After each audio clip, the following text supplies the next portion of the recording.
Hey, what's going on, everybody? This is Tyrone back with Tech Life. This article comes to you guys from Yahoo Finance or Yahoo News. I'll leave a link to it in the description so you guys can check it out. So, Verizon had an outage yesterday. I didn't want to talk about the outage directly because, as most of you know, all the carriers have outages. In fact, T-Mobile just had an LTE core outage a few days ago. What I wanted to talk about is the timing. This is bad timing for Verizon to have a national outage. Now, just because it's being titled as nationwide does not mean that every single customer was impacted, right? There were some accounts that were fine.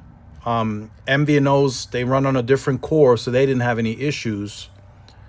But there were a lot of lines that were impacted.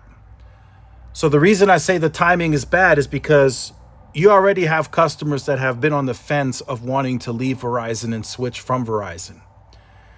You've had constant price increases, right? So the perception is the customer pays a lot for a premium network, right? So that's one. The next one, new bills are going to generate this month, starting September, that are going to show an increase on the bill, right? For those of you who remember, the fee increase, the tablet line increase, all of that starts September 1.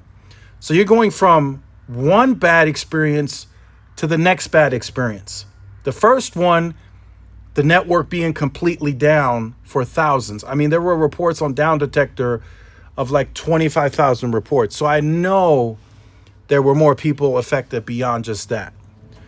So then you go from that to the price increases that you're going to get surprised by when your next bill generates.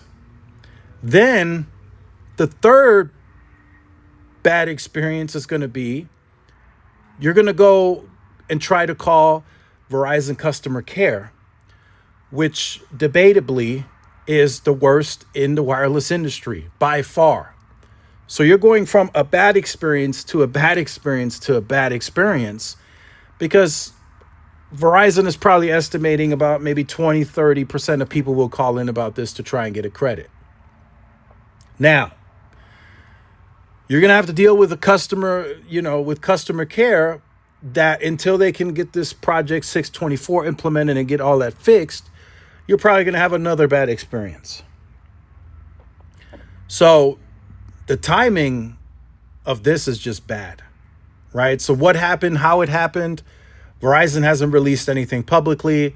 There's lots of speculation out there. It was a software issue. It was 5G SA related. It could have been cyber attack. Who knows? It happened, right? That's all we know. All we know is right now that it did happen. There was an outage, right? Usually on the weekends, especially a holiday weekend, the engineers don't really implement anything new. They don't implement any new software updates during the maintenance window because it's a holiday weekend and there's a lot more traffic, right? Most of that is usually done Monday through Thursday. So, with that being said, Verizon's Q3 is probably going to be ugly. And I think, this is just my personal opinion, I think Verizon needs to do something unprecedented. I think they need to implement a $10 credit to all accounts. I think they need to go to that extent. I know that would cost a lot of money, but I think they need to do it. Because if they don't, like I said, the churn is going to be outrageous. I mean, there's probably already port-ins at T-Mobile and AT&T off the charts for a Saturday that is unusual, right? Where you don't expect a huge amount of port-ins. Guarantee you, T-Mobile and AT&T's online queues, calling queues, and store volume have picked up because of this outage. And then there are the people that can leave right away. And then there are those people that might still have one or two more payments on their phones, or they're waiting on a new iPhone to launch, right? So Verizon's about to endure a lot of churn. So what I said and it might be viewed as unprecedented, right? Giving all accounts a $10 credit. Verizon may just need to do it, right?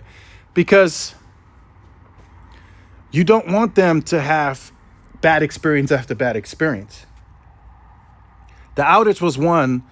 Then they're going to turn around and see a higher bill in September, and then they're going to call customer care, who's arguably the worst in the industry. Avoid it. Avoid the customer care part. Give them a $5 to $10 credit for experiencing the outage, and then call it a day. You're gonna have to eat the cost, but that would help maybe lower some of the people leaving. But if you're gonna have, those people calling in, and then they're gonna have another bad experience with customer care, I mean, there's only so much they're willing to take, and then eventually they're just gonna leave, right? So I hope most of your guys' lines are fixed and resolved, and everything's back to normal. But just keep in mind, this can happen to any network, any carrier. We've seen it. We've seen it happen to T-Mobile. We've seen it happen to AT&T. Maybe not the same issue, right? Whatever the issue may have been, but it has happened to all carriers. But let me know your thoughts in the comments. Let me know if you were affected by the Verizon outage. Let us know in the comments. Like, share, subscribe. See y'all in the next one. Peace.